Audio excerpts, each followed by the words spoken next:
This is Insta360 GO 3S, and today I'll show how you can switch the shooting mode on this device.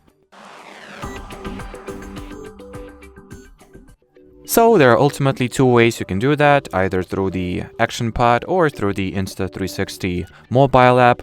So in the Action Pod, you will simply need to open the viewfinder here. Then from the middle of your screen, swipe to the left or to the right, doesn't matter. So do it like that. And here you can switch between photo, video, free frame, time lapse, time shift, slow motion, loop recording, star lapse, interval photo, HDR, modes. When it comes to the phone app, give me a second here.